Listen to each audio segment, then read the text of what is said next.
Back to our channel that is substratum learners. तो अभी तक हम लोगों ने चैप्टर का लेआउट देखा था। चैप्टर नंबर 2 जो हम लोग पढ़ रहे हैं उसमें हम लोगों ने चैप्टर का लेआउट देखा था और लेआउट कंसिडर करने के बाद हम लोगों ने एसिड का पूरा पार्ट डिस्कस किया था। तो आज के वीडियो में स्टूडेंट्स हम लोग डिस्कस करेंगे सबसे पहले बेसिस के बारे में। तो अगर आपको याद होगा कि एसिड में सबसे पहले हमने उसके तीनों डेफिनेशंस आपको बताए थे। डेफिनेशंस के बाद हम मूव करे थे उसके टाइप्स में कि किस तरीके से हम एसिड को बाइफिकेट कर सकते हैं। एसिड को बाइफिकेट करने के बाद हमने डिस्कस किया था उसकी properties and finally we discussed about its uses. तो चलिए शुरू करते हैं बिना अपना टाइम वेस्ट करिए। तो आइए देखते हैं सबसे पहले बेसिस की डेफिनेशन।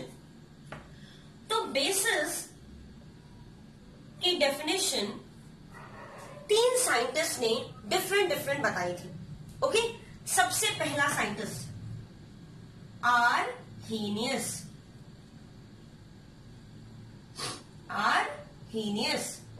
ये साइंटिस्ट और कहां थे? इन साइंटिस्ट को हम लोगों ने एसिड्स में भी कवर अप किया था। ओके, तो पहले साइंटिस्ट थे आर्हीनियस। इन्होंने क्या कहा था कि एसिड्स में इन्होंने कहा था कि कोई भी सब्सटेंस जो कि H+ आयन का रिमूवल करता है उसे हम क्या कहते हैं? उसे हम कहते हैं एसिड्स। बिल्कुल वैसे ही स्टूडेंट्स, कोई भी सब्सटेंस जो OH- आयन का लिबरेशन करे, और कब लिबरेट करे? At the time of dissociation. Okay, so OH- ion liberation at time of कब ये चेंजेस आते हैं? At time of dissociation. Okay, तो डिसोसिएशन के टाइम पे जब OH- आयन का लिबरेशन हो, then that type of substance is known as what? It is known as base. Okay, moving to the second concept given by another scientist, that was Bronsted and Lowry. Bronsted and Lowry, ये 2 scientist थे और इन्होंने बताया था acids के बारे में कि ऐसा सब्सटेंस जो कि H+ आयन लिबरेट करे। ठीक है, H+ आयन का लिबरेशन का मतलब क्या? अगर हम ब्रॉन्स्टेड एंड लॉरी के कॉन्सेप्ट के अकॉर्डिंग देखें तो प्रोटॉन का लिबरेशन करे। ऐसा सब्सटेंस जो कि या तो H+ आयन का लिबरेशन करे on dissociation, this was given by Arrhenius. वहीं पे ब्रॉन्स्टेड एंड लॉरी ने क्या बताया था कि ऐसा सब्सटेंस जो कि किसका रिमूवल? प्रोटॉन का रिमूवल करे at the time of dissociation is known as acid. But यहां पे क्या होगा? जो प्रोटॉन एक्सेप्ट करे, जो प्रोटॉन रिसीव करे, तो रिसीव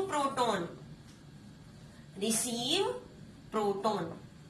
सो अगर according to Bronsted and Lowry हमें डेफिनेशन लिखनी हो बेसिस की, तो क्या लिखेंगे? Any substance which receives OH- ion, sorry, according to Bronsted and Lowry हम बोल रहे हैं, so any substance which receives proton in a chemical reaction या during a chemical reaction, then such a substance is known as what? It is known as base. According to what? According to Bronsted and Lowry. आइए third definition देखते हैं, given by the scientist Lewis, और इन्होंने क्या कहा था? Lewis base. तो अगर आपको स्टूडेंट्स याद होगा कि एसिड के टाइम में हमने क्या बताया था? ला, यानी कि रिसीव करना। रिसीव किसका करना? इलेक्ट्रॉन्स का रिसीव करना। तो प्रोटॉन को जो क्या करे? प्रोटॉन को जो रिसीव करे वो हो जाता है बेस। तो इलेक्ट्रॉन उसका क्या होता है? ऑपोजिट। तो इलेक्ट्रॉन को जो गिव करे, इलेक्ट्रॉन को जो डोनेट कर दे, उसे हम क्या कहेंगे? उसे हम कहेंगे लेविस बेस। सो रिमूवल हो रहा है या डोनेट हो रहा है किसका? डोनेट हो रहा है इलेक्ट्रॉन्स का। ओके, तो 3 डिफरेंट साइंटिस्ट की तरफ से हमें 3 डिफरेंट डेफिनेशंस मिल गई। कौन कौन सी?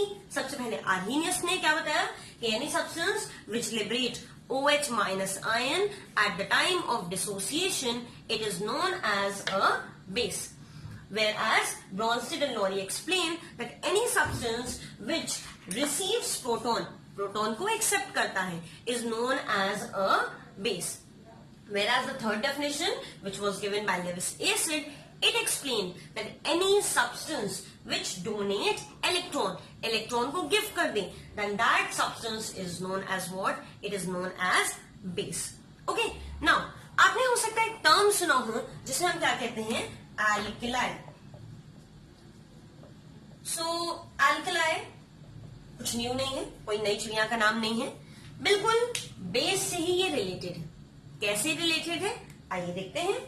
सो alkali is what? Alkali is basically any base which is soluble in water. तो आप कह सकते हो base plus water. That means any base which is soluble in water is known as alkali. एक line हम बोलने जा रहे हैं, बहुत ध्यान से सोचना और उसके बाद में फिर हमें आंसर करना. The line is all alkali are bases. ठीक है, all alkali are bases, but all bases are not alkali.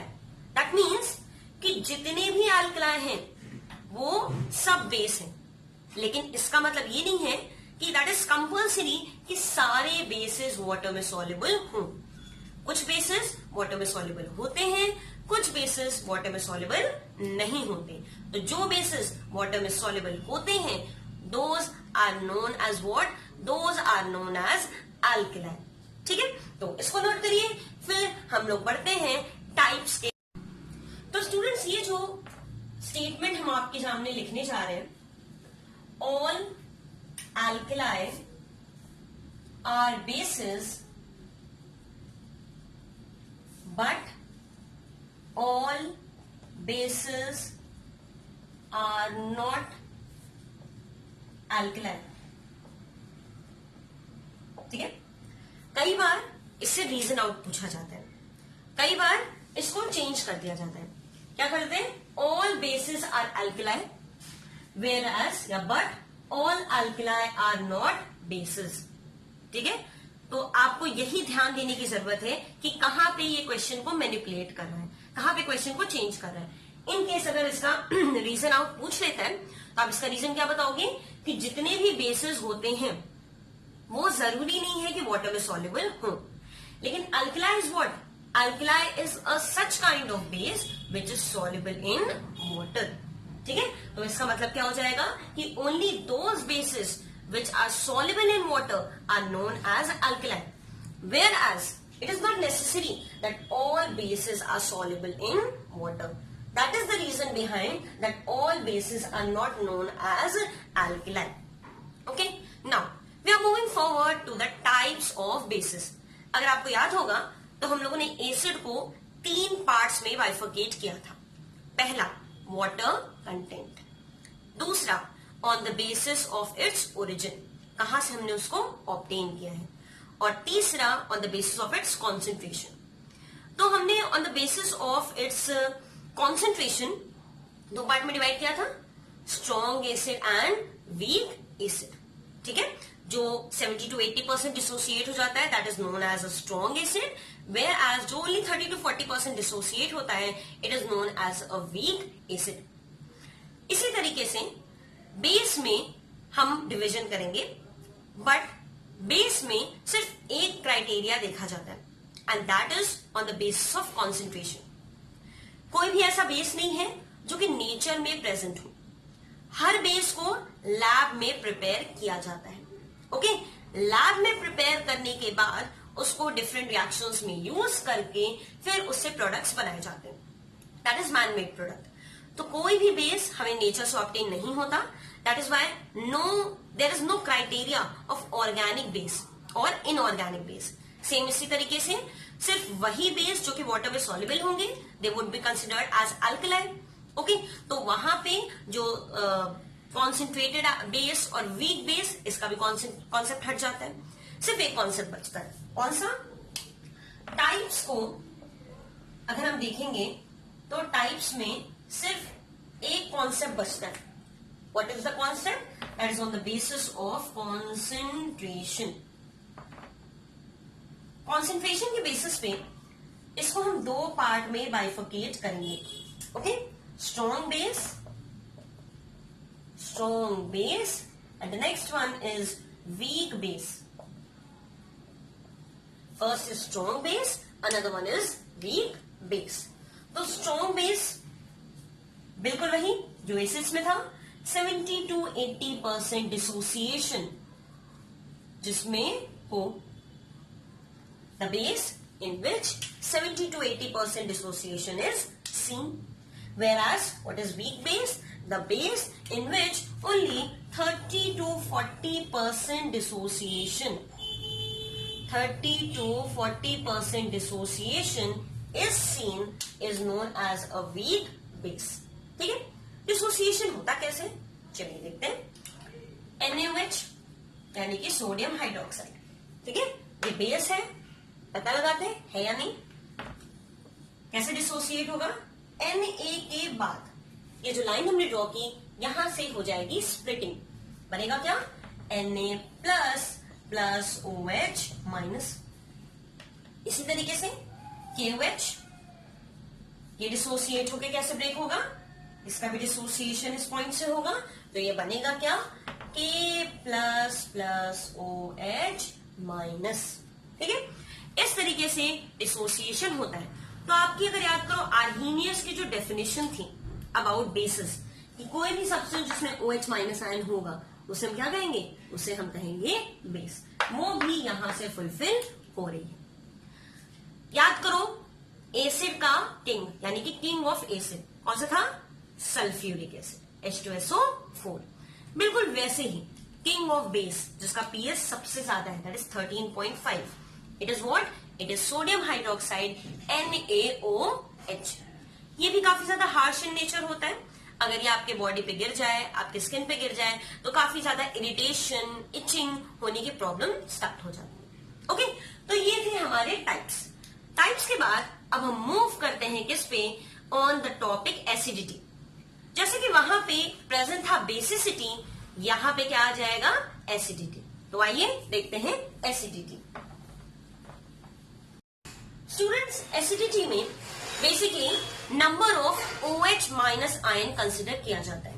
जैसे कि एसिड्स में जहां बेसिसिटी हम पढ़ रहे थे वहां पे क्या था, H प्लस आयन थे, तो यहां पे क्या है, OH माइनस आयन है. एक OH माइनस आयन तो बोलेंगे क्या, mono acidic base. 2 OH minus ion बोलेंगे क्या, di acidic base. 3 OH minus ion बोलेंगे क्या, ट्राई एसिडिक बेस. इससे ज्यादा होता है तो पॉली में रखते हैं, बट इससे ज्यादा होने के चांसेस नहीं होते. ठीक है, तो देखते हैं एसिडिटी. एसिडिटी में बेसिकली यहां पे number of OH minus ions consider किया जाता है. एक डिफरेंस, वो छोटा सा डिफरेंस जो कि बेस में और एसिड में है. बेस की बेसिसिटी, एसिड की बेसिसिटी में और बेस की एसिडिटी में डिफरेंस है. हम लोग एसिड में रिमूवेबल H प्लस आयन देखते थे, लेकिन वहीं हम लोग यहां पे क्या देख रहे हैं, number of OH minus ion. ठीक है, number of OH minus ion. यहां रिमूवेबल वाला टर्म नहीं है. क्यों नहीं है, बिकॉज बहुत इजीली कोई भी बेस है उसमें से OH माइनस आयन रिमूव हो जाता है. ठीक है, तो आपको ब्रेक करने की जरूरत ही नहीं है. आप एक OH माइनस आयन कंपाउंड के अंदर देख रहे हो, आप सीधे लिख दो मोनो एसिडिक बेस. 2 देख रहे हो तो डाई एसिडिक बेस. 3 देख रहे हो तो ट्राई एसिडिक बेस. ठीक है, चलो एग्जाम्पल के साथ देखते हैं. तो सबसे पहले है mono acidic base. Mono acidic base का example NaOH, that is sodium hydroxide, and KOH. ठीक, NaOH ब्रेक होगा किसमें, Na प्लस में, OH माइनस में. यहां आप देख सकते हो कि सिर्फ और सिर्फ एक OH है. ओके, सो ये किसमें आ गया, मोनो एसिडिक में. इसी तरीके से अगर हम KOH का देखें तो KOH में भी K plus plus OH minus ion. यहां पे भी कितने OH माइनस आयन है, ओनली 1. तो ये एग्जाम्पल हो गया किसके, मोनो एसिडिक बेस के. नेक्स्ट देखते हैं di acidic base. Di acidic base का मतलब जिसमें 2 OH माइनस आयन हो, for example calcium hydroxide CaOH whole twice और ZnOH whole twice, calcium hydroxide zinc hydroxide. ये किस में ब्रेक होगा? तो ये ब्रेक होगा आपके Ca+2 में +2OH माइनस में। इसी तरीके से जिंक का, तो जिंक भी ब्रेक होगा किसमें? Zn में, Zn+2 में +2OH माइनस में। ठीक है, तो ये होगा एग्जाम्पल डाई एसिडिक बेस के। Third and the last one that is try acidic base. तो ट्राई एसिडिक बेस में ऐसा सब्सटेंस जिसमें कि 3 OH माइनस आए हैं। अब 3 का कहां से लाते हैं? तो देखो बहुत इजी है, कोई डिफिकल्टी नहीं है। Aluminium hydroxide AlOH whole thrice, इसमें ब्रेक होगा ये Al+3 एल्यूमिनियम के ऊपर चार्ज होता है +3 का, OH होल थ्राइस पे 3OH माइनस, यहां पे कितने OH हो गए? 3। तो ये हो गया ट्राई एसिडिक बेस। लास्ट की तरफ मूव करें, बोरॉन हाइड्रोक्साइड, तो ये किसमें ब्रेक हो जाएगा? ये भी ब्रेक होगा आपके B+3 में और 3OH माइनस में। तो यहां पे भी कितनी वैल्यू? यहां पे भी OH हो गया 3। तो ये था students mono acidic base, di acidic base और ट्राई एसिडिक बेस। इसको नोट करिए। फिर फाइनली अब हम आते हैं अपनी प्रॉपर्टीज पे, और बिल्कुल भी छोड़ के मत जाना क्योंकि कुछ एक्सपेरिमेंट्स हैं जो आपका वेट कर रहे हैं। Okay, so let's move. चलिए स्टूडेंट्स, तो आते हैं हम अपनी प्रॉपर्टीज की तरफ। प्रॉपर्टीज डिस्कस करने से पहले, जैसे हम लोगों ने एसिड्स में लिटमस पेपर की देखा था कि एसिड कैसे लिटमस पेपर के कलर को चेंज कर देता है, तो बिल्कुल वैसे ही आइए देखते हैं बेस में क्या फर्क पड़ता है। तो स्टूडेंट्स, आपके सामने ये एक बेस है D, हमने सोल्यूशन का नाम दिया है यहाँ पे D। ओके, ये सोल्यूशन का नाम है और अननोन सोल्यूशन है, हमें नहीं पता ये कौन सा सोल्यूशन है। इसमें हम ये लिटमस पेपर डिप करके देखते हैं कि क्या होता है। ये लिटमस पेपर हमने लिया, ये हमने इसमें डिप किया और ये थोड़ा थोड़ा कलर चेंज होने लगा है। कलर चेंज होके ये देखिए बिल्कुल दिख रहा है किस तरीके से ऑरेंज किस में कन्वर्ट हो गया? ब्लू में कन्वर्ट हो गया। ओके, तो आइए पहले अपनी फर्स्ट प्रॉपर्टी पढ़ते हैं। देखा क्या हुआ है यहाँ पे कि red litmus to blue, red या यूनिवर्सल लिटमस, ये कौन सा है? ये यूनिवर्सल लिटमस है। यूनिवर्सल लिटमस को जो सोल्यूशन ब्लू में कन्वर्ट कर दे, that is what, that is known as a base. तो यहाँ पे आपको बता देते हैं, this is normal detergent solution. आप अपने घर में भी कर सकते हो, डिटर्जेंट या सोप को वाटर में डिसॉल्व करके, और आप उसमें लिटमस पेपर अगर इस तरीके से डिप करोगे तो बहुत अच्छा, बहुत प्यारा सा ब्लू कलर आ जाता है। ठीक है, एक यूनिवर्सल इंडिकेटर स्टूडेंट्स आपके घर में ही है। ओके, कौन सा? टर्मरिक, हल्दी। बहुत बार आपने देखा होगा कि अगर आपके कपड़े पे हल्दी गिर जाता है और उसको आप सोप से रब करते हो तो वो रेड कलर का हो जाता है। ठीक है, चलो देखते हैं। ये हमारे पास क्या है? डिटर्जेंट है और ये एक हल्दी का सोल्यूशन है। ठीक है, हल्दी का सोल्यूशन है। इसमें चलो थोड़ा सा हल्दी मिला के देखते हैं होता क्या है। ओके, तो कुछ चेंज होता दिखा? इसको और अच्छे से देखना है तो थोड़ा सा शेक कर देते हैं। विग्रेसली इसको हम शेक कर दे। देखिए पूरा कलर गायब। ठीक हो गया क्या? आपका जो व्हाइट कलर का सोल्यूशन था, सो इसमें टर्मरिक ऐड करते ही किसमें कन्वर्ट हो गया? रेड कलर में। Because turmeric is also known as a universal indicator. ये जब बेस में पड़ता है तो बेस को किसमें कन्वर्ट कर देता है? बेस में आके अपना येलो कलर छोड़ के और कन्वर्ट जाता है किसमें? रेड कलर में। ठीक है, तो ये कुछ एक्सपेरिमेंट्स है, नॉर्मल आप अपने घर में भी कर सकते हो और देख सकते हो कि कैसे केमिस्ट्री आपकी लाइफ को पूरी तरीके से बदल के रख देती है। चलिए तो मूव करते हैं आगे हम अपनी प्रॉपर्टीज की तरफ। तो पहली प्रॉपर्टी है students that it is bitter in taste. Bathing करते वक्त, नहाते वक्त कभी गलती से मुंह में साबुन चला जाए तो कड़वा स्वाद आता है। ठीक है, तो it has a bitter taste. Next, सोपी टू टच। सारे सोप, सारे डिटर्जेंट, इनके अंदर प्रेजेंट होता है क्या? इनके अंदर प्रेजेंट होता है बेस। तो इनको आप टच करोगे तो बिल्कुल फिसलने लगेगा, स्लिपरी हो जाएगा, because it is soapy to touch. Next is it conduct electricity. H plus ion present है एसिड में, OH माइनस आयन प्रेजेंट है बेस में. तो ऐसा कोई भी सब्सटेंस जिसमें आयन प्रेजेंट हो दैट कंडक्ट इलेक्ट्रिसिटी. तो उसी तरीके से यहाँ पे इलेक्ट्रिसिटी का मूवमेंट होता है. अच्छा, आपके दिमाग में आ रहा होगा कि अगर सॉल्ट में हम ये पेपर डिप करें, जो अभी हमने यूनिवर्सल इंडिकेटर लिया, तो क्या होगा. चलो देख लेते हैं. नॉर्मल ये हमारे पास एक सॉल्ट सोल्यूशन है, ठीक है. इसमें नॉर्मल हमने वाटर लिया था और वाटर के साथ थोड़ा सा NaCl सोडियम क्लोराइड ऐड कर दिया था. नमक आपके घर में होता ही है, नमक में आप थोड़ा सा वाटर ऐड कर दो और फिर से हम एक नॉर्मल pH पेपर ले लेते हैं. ये pH पेपर है, ठीक है. And salt is neutral. इसमें अगर हम इसको डिप करें, ये आपका इसमें डिप हो जाता है, तो देख रहे हो कोई भी कलर चेंज नहीं होता. कर्ड वाला जो था उसमें थोड़ा सा रेडिश आ गया था, because it was very light, very diluted base. But यहाँ पे कोई भी कलर चेंज नहीं है. दैट मीन्स कि न्यूट्रल सोल्यूशन में, यानी कि सॉल्ट सोल्यूशन में कोई भी कलर में चेंज नहीं आएगा.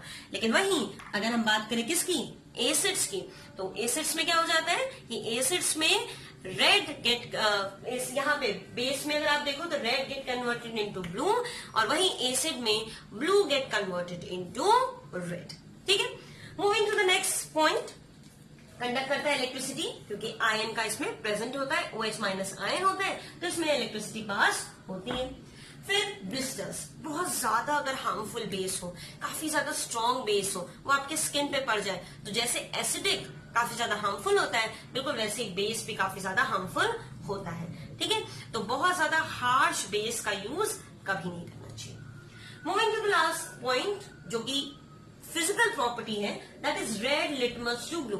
अभी हमने देखा कि किस तरीके से ये नॉर्मल लिटमस को ब्लू में कन्वर्ट कर देता है. नाउ आते हम अपने केमिकल प्रॉपर्टीज में. तो अगर बेस को हम हीट कर दें, ठीक है, हमने टेस्ट ट्यूब जैसे भी देखा, टेस्ट ट्यूब ले लिया, उसमें डिटर्जेंट डाला और थोड़ा सा वाटर डाला, डिसॉल्व कर दिया, हीट कर दिया. तो हीट करने पे क्या होता है कि सॉल्ट और वाटर का फॉर्मेशन होता है. देखते हैं किस तरीके से. So for example ammonium hydroxide. Ammonium hydroxide is there.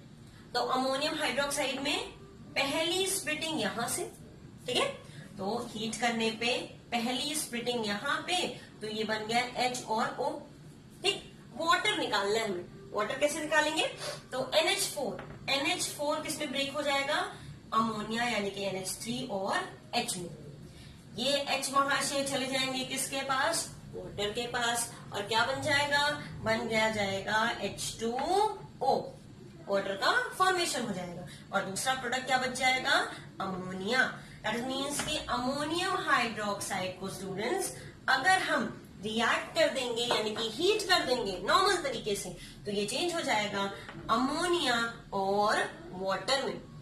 इसी तरीके से कैल्शियम हाइड्रोक्साइड, इसको हीट करते हैं, आओ इसको हीट करके देखें. तो कैल्शियम हाइड्रोक्साइड किसमें चेंज हो जाएगा, सबसे पहले तो वाटर निकाल दो, ठीक है, और दूसरा प्रोडक्ट क्या बनेगा, कैल्शियम ऑक्साइड. स्ट्रक्चर देखते हैं इसका. Ca, एक OH यहां, एक OH यहां, पहले H2O बाहर निकालना है, तो ये आपका बाहर निकल जाएगा. दूसरा प्रोडक्ट क्या बनेगा, ये हो जाएगा एक साथ कंबाइन. ठीक. तो बना क्या, कैल्शियम ऑक्साइड, और इसी तरीके से वाटर का फॉर्मेशन होता है. Moving to the next reaction, that is base. कोई भी बेस ले लेते हैं. Sodium hydroxide NaOH. NaOH को हम रिएक्ट करते हैं acidic oxide. No, acidic oxide का मतलब है नॉन मेटल का ऑक्साइड.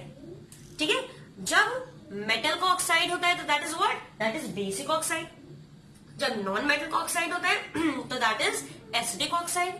तो एसिडिक ऑक्साइड से अगर रिएक्ट करें तो बनेगा क्या, तो ये क्या बन जाएगा, ये बनेगा सॉल्ट.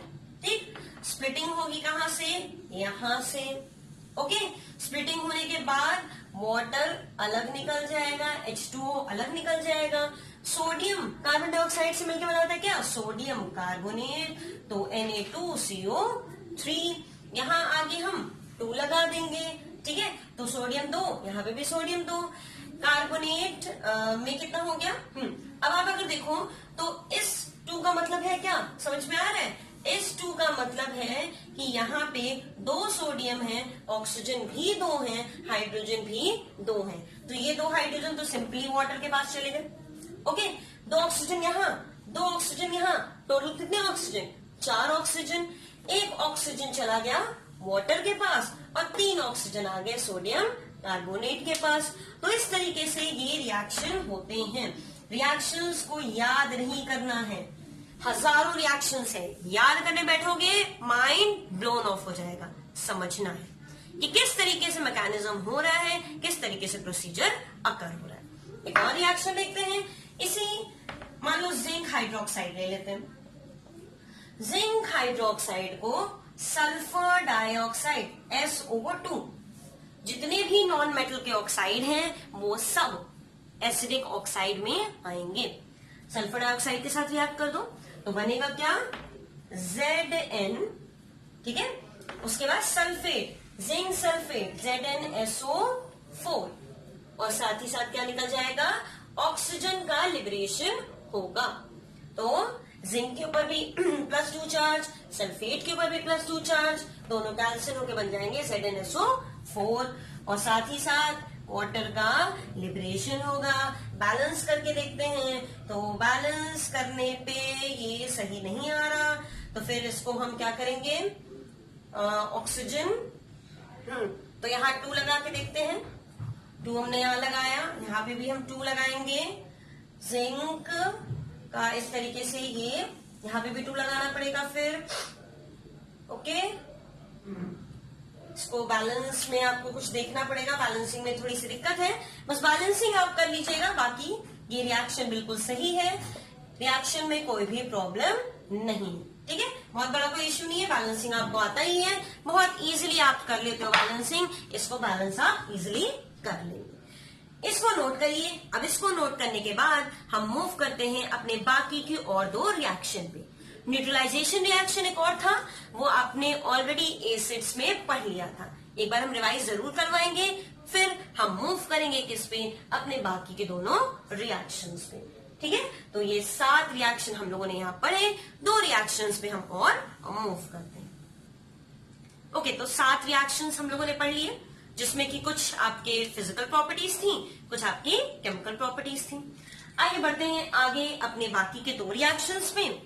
पहला है action with soluble salt of metal. Now यहाँ पे आपको 2 चीजें ध्यान में रखनी है, ठीक है, बुक्स में मेंशन नहीं होता, इवन बहुत सारे टीचर्स भी नहीं बताते, लेकिन आपको ध्यान रखना है, बिकॉज अगर वो चीज आप ध्यान नहीं रखोगे तो गलत कर दो। 2 चीजें यहाँ पे, 2 रिएक्टेंट्स हैं, कौन कौन से, पहला है बेस, ठीक है, क्योंकि बेस से हम रिएक्शन ही करवा रहे हैं, तो पहला क्या है, बेस। दूसरा है सॉल्युबल सॉल्ट ऑफ मेटल, यानी कि मेटल का सॉल्ट है। तो बेस हमेशा आपका होना चाहिए किसका, सोडियम या पोटेशियम का। दैट मीन्स या तो सोडियम हाइड्रोक्साइड होनी चाहिए या तो पोटेशियम हाइड्रोक्साइड होनी चाहिए, इन्हीं दोनों में से कोई एक बेस आपका होना चाहिए, ठीक। तो पहला मान लो हम ले लेते हैं सोडियम हाइड्रोक्साइड और एक एग्जाम्पल ले लेते हैं पोटेशियम हाइड्रोक्साइड, इन दोनों को हमने ले लिया। दूसरा, मेटल का जो आपका सॉल्ट होना चाहिए वो किस चीज का नहीं होना चाहिए, उसमें सोडियम और पोटेशियम नहीं होना चाहिए। अगर आपने रिएक्टिविटी सीरीज पढ़ी होगी स्टूडेंट्स, तो उसमें याद होगा सोडियम और पोटेशियम ऊपर की तरफ होता है। यहां पे हमें कराना क्या है, डबल डिस्प्लेसमेंट रिएक्शन, ठीक है, क्योंकि जब कभी भी मेटल का salt, soluble salt of metal react करेगा बेस से, तो दोनों में बेस आपका अच्छी क्वालिटी का, मतलब कॉन्सेंट्रेटेड होना चाहिए, ओके, गुड, यानी कि स्ट्रॉन्ग बेस होना चाहिए। और उसको जब हम सॉल्ट से रिएक्ट करें तो उस सॉल्ट में जो पॉजिटिव आयन हो वो रिएक्टिविटी सीरीज में नीचे होना चाहिए। तो अगर हम सोडियम हाइड्रोक्साइड को, मेटल का क्या इंपॉर्टेंस है यहाँ पे, सॉल्ट का, कि उसमें पोटेशियम और सोडियम नहीं होना चाहिए, ठीक है, तो कुछ और देख लेते हैं। मान लो सोडियम हाइड्रोक्साइड को हमने रिएक्ट कर दिया किससे, कैल्शियम सल्फेट के साथ, ठीक है, बोला गया सॉल्युबल सॉल्ट ऑफ मेटल। तो सोडियम हाइड्रोक्साइड को हमने रिएक्ट कर दिया कैल्शियम सल्फेट के साथ। पहली ब्रेक यहां से, दूसरी ब्रेकेज यहां से। डबल डिस्प्लेसमेंट रिएक्शन में क्या होता है, ए बी सी डी, ए चला जाएगा डी के पास, बी सी चला जाएगा बी के पास, बनेगा क्या, sodium Na2SO4 that is sodium sulphate, और उसके साथ लिबरेट होगा कैल्शियम हाइड्रोक्साइड, ठीक है, सोडियम सल्फेट और कैल्शियम हाइड्रोक्साइड। बस इसके आगे 2 लगा दीजिए, पूरी तरीके से बैलेंस हो जाता है मेरे ख्याल से। यहाँ 2 यहाँ 2, ठीक है, sulphate sulphate, calcium calcium, hydroxide hydroxide, ठीक है, तो ये आपका बैलेंस हो गया। इसी तरीके से KOH को अगर हम मैग्नीशियम सल्फेट के साथ रिएक्ट कर दें, या सल्फेट क्यों लें, कार्बोनेट ले लो, सल्फेट बाबर क्यों लें, कार्बोनेट ले लेते हैं। चलो, तो मैग्नीशियम कार्बोनेट के साथ रिएक्ट करें, MgCO3, देखते हैं, पहली स्प्लिटिंग यहां से, दूसरी स्प्लिटिंग यहां से। बार बार कह रहे स्टूडेंट स्प्लिटिंग समझ लेना, स्प्लिटिंग समझ गए तो सब समझ जाओगे, ओके, वरना माथा बस फोड़ते रहोगे, ओके।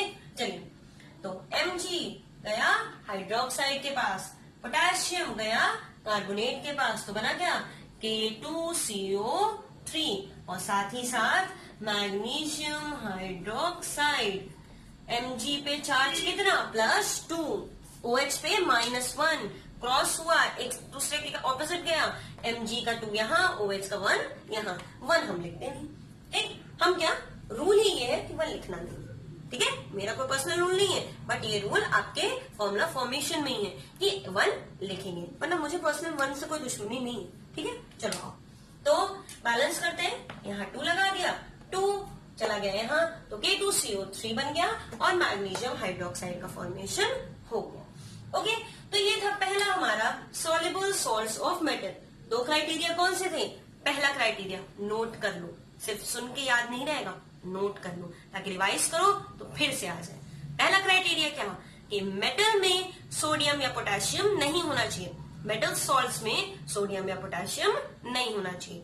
दूसरा क्राइटेरिया क्या, कि आपका जो बेस हो वो सोडियम या पोटेशियम वाला ही हो, ठीक है, तो ये दिमाग में रखना है। Moving to the next one, that is reaction with ammonium salt of base.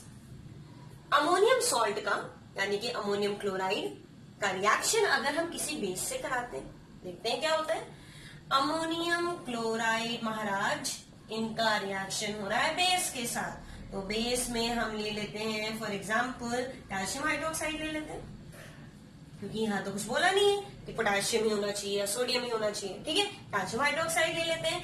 तो यहाँ पे 3 चीजें बनेंगी, सॉल्ट, वाटर और अमोनिया, ठीक है, कौन कौन सी 3 चीज, सॉल्ट, वाटर और अमोनिया। तो चलो बनाते हैं, पहली स्प्लिटिंग इधर, दूसरी स्प्लिटिंग इधर, कैल्शियम गए किनसे मिलने, क्लोरीन से, बन गया क्या, कैल्शियम क्लोराइड, ठीक है।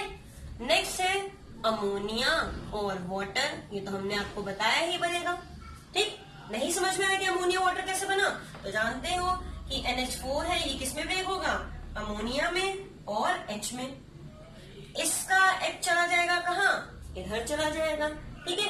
तो टोटल आप देख रहे हो कि यहाँ 2 H है, यहाँ 1 H है, लेकिन यहाँ 2 ही है, ठीक। तो इसके आगे हम 2 लगा देंगे, 2 लगा देंगे स्टूडेंट्स, तो हमें यहाँ पे भी 2 लगाना पड़ेगा, और फिर हमारे पास क्या बचेगा देख लेते हैं। 4 अमोनिया का तो सीधे बाहर निकल गया और एक H इधर चला गया, तो टोटल H हम देख लेते हैं तो उससे हमें पता चल जाएगा, ठीक। तो ये 4 2 8, 8 और 2 10, ठीक है। यहाँ पे 3 2 6, 6 और यहाँ पे भी 2 लगा देंगे तो 4, तो कितना हो गया 10। ऑक्सीजन इस तरह देख लो, 2 ऑक्सीजन यहाँ भी, 2 ऑक्सीजन यहाँ भी, कैल्शियम 1, क्लोरीन 2, तो इस तरीके से ये बैलेंस हो गया। आओ एक और रिएक्शन देखते हैं। देखो मिनिमम 2 रिएक्शन बहुत इंपॉर्टेंट है, 2 रिएक्शन तो लिखना ही लिखना है आपको, क्योंकि एक रिएक्शन से काम नहीं चलेगा, मिनिमम 2 रिएक्शन तो लिखने ही पड़ेंगे, ठीक है। तो अमोनियम क्लोराइड को इस बार हमने मान लो रिएक्ट कर लिया KOH के साथ, पोटेशियम हाइड्रोक्साइड के साथ। तो क्या बना, एक स्प्लिटिंग यहां से, दूसरी स्प्लिटिंग यहां से, बना क्या KCl पोटेशियम क्लोराइड, और अमोनिया फिर निकल गया NH3 और वाटर का फॉर्मेशन हो गया। देख लेते बैलेंस है कि नहीं, K इधर K इधर, Cl इधर Cl इधर, फिर यहाँ पे से एक H निकल के और चला जाएगा OH के पास, तो बनेगा वाटर, और अमोनिया तो यहाँ प्रेजेंट है ही। ठीक है, तो इस तरीके से हमारी बैलेंसिंग कंप्लीट होती है। तो ये सारी प्रॉपर्टीज हो गई स्टूडेंट्स, इनको आप नोट कर लीजिए। फिर चलते हैं, हम आगे बढ़ते हैं किसके तरफ, अपने बेसिस के लास्ट क्वेश्चन की तरफ, जो है क्या, जो है यूजेस ऑफ बेस। तो आइए बढ़ते हैं यूजेस ऑफ बेस के। तो चलिए आगे बढ़ते हैं यूजेस की तरफ। यहाँ पे कुछ एलिमेंट्स दिए हुए हैं, कुछ कंपाउंड्स बेसिकली दिए हुए हैं। पहला sodium hydroxide, calcium hydroxide, ammonium hydroxide and potassium hydroxide. तो इनके यूजेस देखते हैं। तो सोडियम हाइड्रोक्साइड का सोप एंड डिटर्जेंट बनाने में यूज होता है। अगर आपको याद हो तो हमने आपको एस्टरिफिकेशन रिएक्शन पढ़ाया था। एस्टरिफिकेशन रिएक्शन में बताया था कि कैसे किसी सोप से जब हम किसी एस्टर को कंबाइन करते हैं तो वहां पे सोप का फॉर्मेशन होता है। ठीक है, तो NaOH वहां पे अपना बहुत इंपॉर्टेंट रोल प्ले करता है। Moving to the next one, that is calcium hydroxide, CaOH whole twice. तो कैल्शियम हाइड्रोक्साइड ब्लीचिंग पाउडर के फॉर्मेशन में यूज होता है। Now what is bleaching powder, cotton का कलर डिस्कलर करने में, that is cotton actually black colour का होता है, उसको रिमूव करके रेड में कन्वर्ट, व्हाइट में कन्वर्ट करने में, या फिर आपका जो पेपर होता है वो भी ब्लैकिश कलर का होता है, उसको भी व्हाइट करने में ये ब्लीचिंग पाउडर बहुत ज्यादा हेल्पफुल होता है।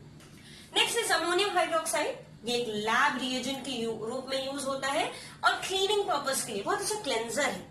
क्लीनिंग के लिए, ग्लास क्लीनिंग के लिए या फ्लोर क्लीनिंग के लिए अमोनियम हाइड्रोक्साइड का यूज होता है। And the last one is potassium hydroxide, इसको भी सोप बनाने में बहुत ज्यादा यूज किया जाता है और टेक्सटाइल इंडस्ट्री में जहां पे मार्बल्स बनाए जाते हैं, शीट्स बनाए जाते हैं, फ्लोरिंग की जाती है, उन जगहों पे भी पोटेशियम हाइड्रोक्साइड का यूज होता है। ओके स्टूडेंट्स, तो ये थे आपके यूजेस। अब इस तरीके से हम लोगों ने पूरा अपना बेस कवर किया। पिछले वीडियो में हम लोगों ने लेआउट देखा था और उसके बाद देखा था बेस। अब इसके बाद हम बढ़ते हैं पीएच स्केल के तरफ। तो आइए देखते हैं कि पीएच स्केल क्या हो।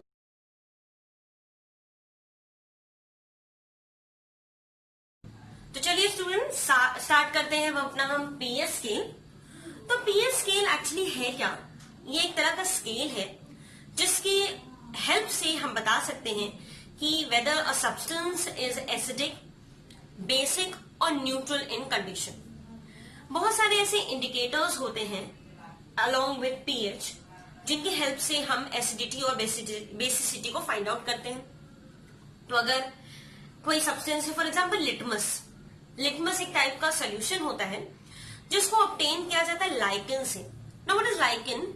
लाइकेन एक्चुअली सिम्बायोटिक एसोसिएशन है एल्गी और फंगस का। एल्गी ग्रीन कलर का होता है, फंगस के अंदर ये प्रॉपर्टी होती है कि वो फूड एंड वाटर को एब्सॉर्ब करता है।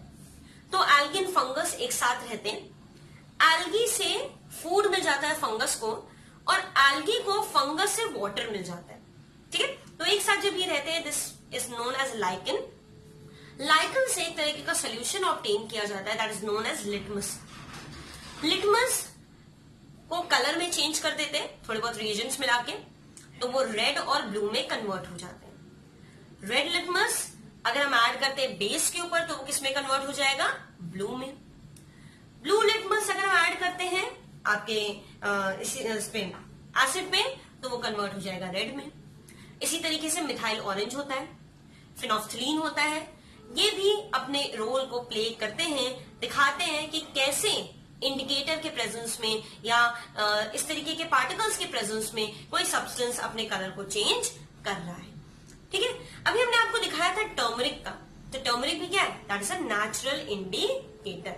ठीक, तो चलिए पीएच स्केल की तरफ चलते हैं। तो स्टूडेंट्स, पीएच स्केल की डिस्कवरी वैसे तो नहीं पूछता है, लेकिन तब भी आपको पता होना चाहिए, पीएच स्केल की डिस्कवरी की थी सोरेनसन ने। pH scale was discovered by Sorensen। और एक्चुअली ये एक स्केल है जिसको अलग अलग टेम्परेचर पे देखा जाता है। अब अगर आपने पहले पीएच स्केल पढ़ा होगा या आपको किसी ने पढ़ाया होगा तो ये बात आपके दिमाग में बहुत तेजी से स्ट्राइक की होगी कि पीएच स्केल टेम्परेचर पे कैसे डिपेंड करता है। अगर डेफिनेशन इसके आप समझो तो basically pH scale is a scale with which you can find out whether a substance is acid or base or neutral in nature। ठीक है, तो इसकी डेफिनेशन हो गई। बट टेम्परेचर पे कैसे डिपेंड करता है, तो बहुत इंपॉर्टेंट चीज है that pH scale is directly proportional to temperature, यानी कि टेम्परेचर से डायरेक्टली प्रोपोर्शनल है। डायरेक्टली प्रोपोर्शनल का मतलब क्या कि आप टेम्परेचर को बढ़ाओगे तो पीएच स्केल भी बढ़ेगा। बहुत ध्यान समझिएगा, बीएससी लेवल की बात हम बता रहे हैं और बहुत सारे टीचर्स बताते भी नहीं है, ठीक है, लेकिन ये कॉन्सेप्ट बहुत इंपॉर्टेंट है। कई बार इससे आपके क्वेश्चंस गलत हो जाते हैं। ठीक, तो देखते हैं पीएच स्केल डिपेंड करता है डायरेक्टली प्रोपोर्शनल टू टेम्परेचर। कैसे डिपेंड करता है, तो 4 टेम्परेचर डिग्री हम ले लेते हैं। एक ले लेते हैं 0 डिग्री सेल्सियस, दूसरा ले लेते हैं 25 डिग्री जो हमारा रूम टेम्परेचर है, नेक्स्ट ले लेते हैं मान लो 75 डिग्री सेल्सियस और आखिरी में है 100 डिग्री सेल्सियस। 100 डिग्री सेल्सियस, 95, 110, यानी कि इसके आसपास का जो रेंज होगा उन सब का पीएच वही होगा। ठीक है, तो शुरुआत करते हैं बिल्कुल अपने फर्स्ट से। ये है हमारा पीएच स्केल और at 0 degree Celsius pH scale का जो रेंज होता है वो होता है 0 से 13 के तरफ, यानी कि 0 to 13 के बीच में इसका रेंज होता है। 13 का हाफ 6.5। ठीक, तो 6.5 का मतलब क्या हो गया, न्यूट्रल। 6.5 के अगर हम पहले देखें तो 6.5 के पहले यानी कि 6.4 तक ये होता है एसिडिक और 6.6 से लेकर 13 तक होता है बेसिक। ठीक, नाउ न्यूट्रल से जब हम मूव करेंगे किधर, 0 के तरफ, यानी कि towards our left hand side, तो हो क्या जाएगा, आपकी एसिडिटी इंक्रीज होती है। ओके, एसिडिटी इंक्रीज होती है। लेकिन वहीं 6.5 से जब हम 13 की तरफ बढ़ेंगे, that is right hand side, तो यहाँ पे बेसिसिटी इंक्रीज होगी। ठीक, ऐसा नहीं है कि लेफ्ट हैंड साइड में पूरा एक साथ चला जाएगा, यानी कि लेफ्ट हैंड साइड में पूरी एसिडिटी और बेसिसिटी दोनों इंक्रीज होगी। इसी तरीके से राइट हैंड साइड में भी एसिडिटी और बेसिसिटी दोनों इंक्रीज होगी, ऐसा बिल्कुल नहीं होगा। ठीक, सेंटर से लेफ्ट की तरफ जाओगे एसिडिटी बढ़ेगी, सेंटर से राइट की तरफ जाओगे बेसिसिटी, यानी कि बेस का जो स्ट्रेंथ है, यहाँ पे एसिडिटी और बेसिसिटी का मतलब क्या है, बिल्कुल भी वहां से कंफ्यूज मत करिएगा H+ और OH- के तरफ से। यहाँ पे मतलब क्या है कि एसिड की स्ट्रेंथ बढ़ेगी, इधर बेस की स्ट्रेंथ बढ़ेगी। ठीक है, आप लोग कंफ्यूज ना हो, इसलिए एसिडिटी बेसिसिटी नहीं बोलते, सीधे स्ट्रेंथ बोल देते। लेफ्ट टू राइट, इधर लेफ्ट बढ़ेंगे तो होगा क्या कि हमारा यहाँ पे जो इस एरिया का यानी कि 0 का एरिया का जो आपका एसिड होगा वो काफी अच्छा एसिड होगा, स्ट्रॉन्ग एसिड होगा। H2SO4 किंग ऑफ एसिड, इसका पीएच होता है 1.5। लेकिन वहीं पे जब हम बेस में राइट की तरफ जाते हैं तो यहाँ पे जो 12 के आसपास है, ठीक है, 0 डिग्री सेल्सियस पे जब हम 12 के पास देखेंगे तो वो हो जाएगा आपका NaOH। ठीक है, that is king of basis. इसी तरीके से स्टूडेंट्स जब हम मूव करते हैं 0 के बाद 25 डिग्री सेल्सियस पे, तो 25 डिग्री सेल्सियस पे 0 से लेकर 14 तक होता है हमारा पीएच 7 न्यूट्रल। ठीक, सेम जो कॉन्सेप्ट ऊपर उठाया था वही कॉन्सेप्ट नीचे, ऊपर वाला पोर्शन नीचे सॉरी, तो 0 से लेकर 6.9 तक हो जाएगा एसिडिक, 7.1 से लेकर 14 तक हो जाएगा बेस।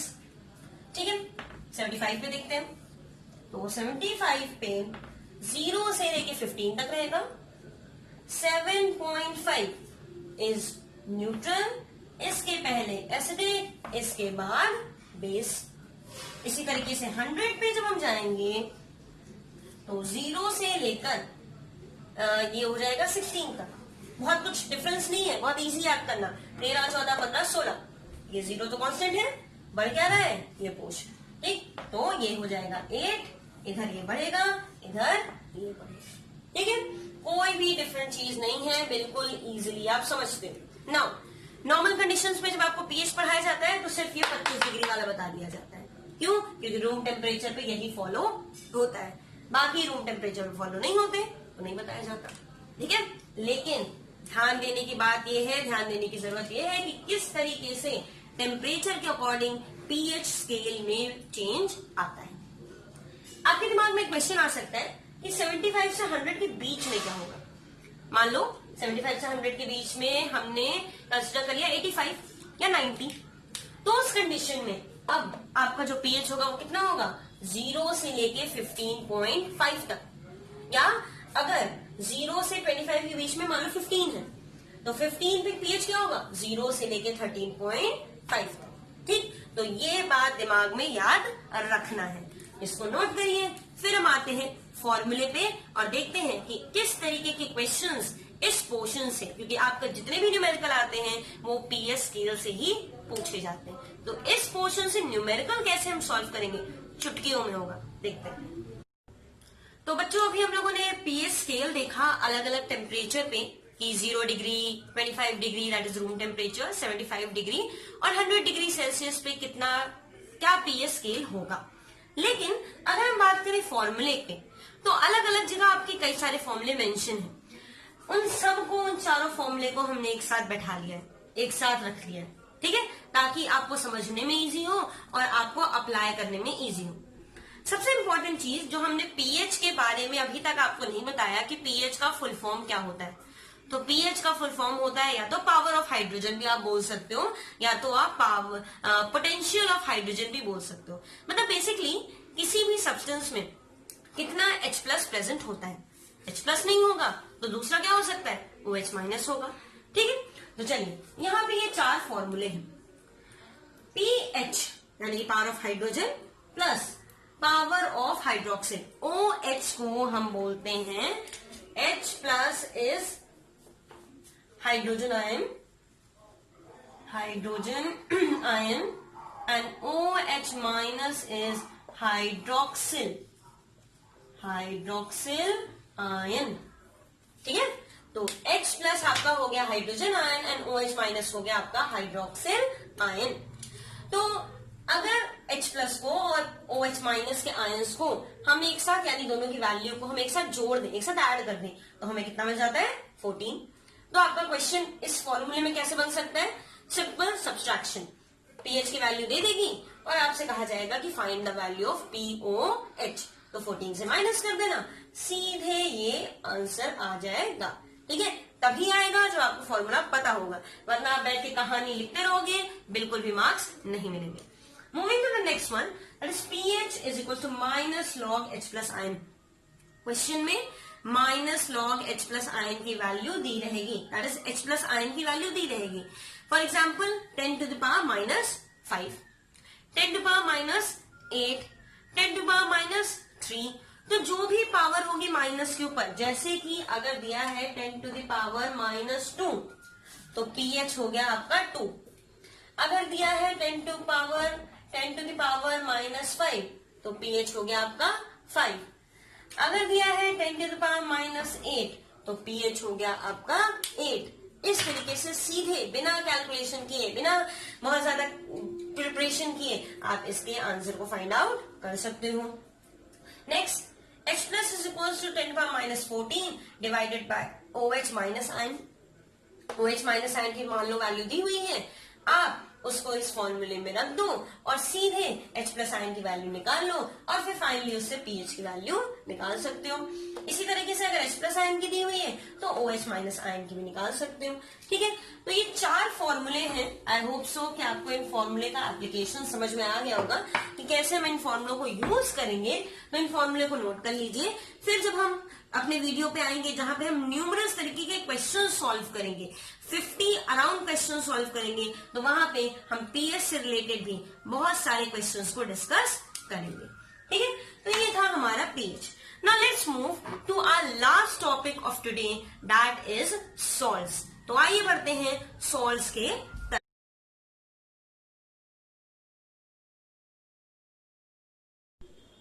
चलिए स्टूडेंट्स, तब हम मूव करते हैं अपने लास्ट टॉपिक की तरफ, दैट इज सॉल्ट्स।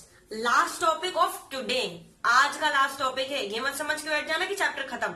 अभी चैप्टर में एक वीडियो और आएगा आपके पास कुछ टाइम के बाद, जिसमें कि आप देखोगे कि वहां पे क्या प्रेजेंट होगा।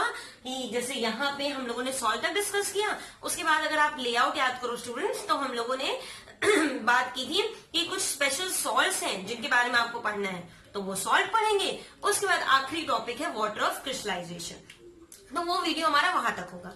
उसके बाद एक सुपर ब्लास्ट वीडियो आएगा जिसमें कि आपके 50 क्वेश्चन, जिसमें कि आपके बोर्ड के क्वेश्चन भी होंगे, अदर बुक से भी क्वेश्चंस होंगे, हम एनसीईआरटी एग्जाम सॉल्व करवाएंगे और वो क्वेश्चंस आपके रहेंगे। कोई एक सिंगल क्वेश्चन भी आपका नहीं बचेगा। अगर उस वीडियो तक को आप पूरा देख लोगे तो एसिड बेस सॉल्ट चैप्टर में मेरी गारंटी है कि एक भी क्वेश्चन बोर्ड एग्जाम्स में, हम होम एग्जाम की बात कर ही नहीं रहे, हम बोर्ड एग्जाम की बात कर रहे हैं, कि उसके बाहर से आने ही नहीं वाला। चलिए स्टार्ट करते हैं सॉल्ट्स पे। अगर स्टूडेंट्स आपको याद होगा न्यूट्रलाइजेशन रिएक्शन, तो न्यूट्रलाइजेशन रिएक्शन में हमने आपको बताया था कि किसी भी एसिड को बेस से रिएक्ट करते हैं तो बनता क्या है, सॉल्ट प्लस वाटर। एसिड में क्या present, H plus ion, basis में क्या प्रेजेंट, OH माइनस आयन। तो सॉल्ट में क्या होगा, ना ही H प्लस और ना ही OH माइनस आयन होंगे। दो चीज, क्या क्या, एक पॉजिटिव आयन और एक नेगेटिव आयन। पॉजिटिव आयन किसी भी मेटल का, नेगेटिव आयन किसी भी नॉन मेटल का। तो डेफिनेशंस क्या लिखेंगे, ये हमने जगह छोड़ी है डेफिनेशन के लिए, ठीक है। तो डेफिनेशन क्या लिखेंगे, it is the combination of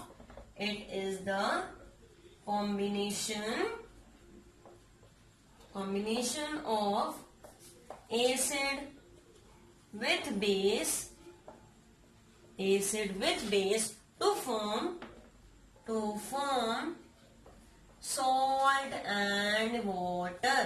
दो चीजें मिलती है हमें, क्या क्या बच्चों, सॉल्ट और वाटर मिलता है, ठीक है। तो अब सॉल्ट के कुछ टाइप्स हैं, 3 टाइप्स हैं बस, न्यूट्रल सॉल्ट, एसिडिक सॉल्ट और बेसिक सॉल्ट। ये तीनों किस परियों के नाम है, किसी के भी नहीं, ठीक, टाइप्स है किसके, सॉल्ट्स के, ठीक है। तो यहाँ पे सबसे पहले है न्यूट्रल सॉल्ट। न्यूट्रल सॉल्ट का मतलब है कि जब आपका एसिड और बेस, क्योंकि जितने भी सॉल्ट्स हैं वो सब किससे बन रहे हैं, एसिड और बेस के कॉम्बिनेशन से। जब आपका एसिड और बेस दोनों का कॉन्सेंट्रेशन सेम हो, यानी कि या तो दोनों स्ट्रॉन्ग एसिड्स हो, स्ट्रॉन्ग एसिड और स्ट्रॉन्ग बेस हो, या तो दोनों वीक एसिड वीक बेस हो, तब फॉर्मेशन होगा किसका, सॉल्ट एंड वाटर का। और ऐसे टाइप के सॉल्ट को हम क्या बोलेंगे students, neutral salt. Neutral salt के example, sodium chloride, potassium chloride, magnesium sulphate, zinc chloride, zinc sulphate, बहुत सारे, ठीक है। चलिए आगे बढ़ते हैं। एसिडिक सॉल्ट, एसिडिक सॉल्ट को कैसे पहचानेंगे, एसिडिक सॉल्ट को पहचानने का सबसे अच्छा तरीका है H। अगर H आयन है तो एसिडिक सॉल्ट होगा, क्योंकि ये बनता कैसे है, ये बनता है स्ट्रॉन्ग एसिड को वीक बेस में मिला के। स्ट्रॉन्ग एसिड वीक बेस में जब मिलता है तो एसिड का कुछ H प्लस हमारे सॉल्ट में भी आ जाता है, जैसे कि ammonium chloride, ammonium phosphate, ammonium carbonate. इन सब में अमोनिया कहां से आया है, आपके एसिड से, ठीक है। अमोनियम जो एसिड है बेसिकली उससे आया है, ठीक है। और ये जो पोर्शन है, ये अमोनियम हाइड्रोक्साइड को हमने रिएक्ट किया। Ammonium hydroxide is what, it is a weak base. तो अमोनियम हाइड्रोक्साइड से रिएक्ट करने पे हमें ये प्रोसीजर मिला है। Third and last one, that is basic salt. तो बेसिक सॉल्ट की कोई पहचान नहीं, ये मत सोचना कि जैसे H प्लस वहां था तो यहाँ पे OH माइनस होगा, ना, बिल्कुल नहीं, ठीक। तो यहाँ पे बस आपको सिंपली ये याद रखना है कि किसी भी वीक एसिड को हम स्ट्रॉन्ग बेस से, एसिड क्या होगा यहाँ पे, वीक होगा, और बेस क्या होगा, स्ट्रॉन्ग होगा, कंबाइन करेंगे तो बनेगा क्या, सॉल्ट एंड वाटर। तो आइए देखते हैं कुछ एग्जांपल, जैसे सोडियम कार्बोनेट, पोटेशियम साइनाइड और सोडियम एसिटेट, CH3COONA, इसे हम बोलते हैं सोडियम एसिटेट, ठीक है। तो ये थे आपके डिफरेंट टाइप्स ऑफ सॉल्ट्स। इन्हें भी नोट कर लीजिए। तो इस तरीके से स्टूडेंट्स हम आज का वीडियो एंड करते हैं। अगर आपको वीडियो पसंद आया हो तो प्लीज लाइक बटन जरूर दबाइएगा और अपने फ्रेंड्स को भी शेयर करिएगा ताकि उन्हें भी इस वीडियो से बेनिफिट मिल सके। आगे आपके क्लास से रिलेटेड, आपकी 10th क्लास से रिलेटेड और भी बहुत सारे वीडियो आएंगे, both in chemistry as well as in bio. ठीक है, तो उन वीडियोस का वेट करिए और उनको सबसे पहले देखने के लिए सब्सक्राइब बटन को प्रेस करिए और बेल आइकन को जरूर दबा दीजिए। ठीक है, तो thank you students, meet you in the next video.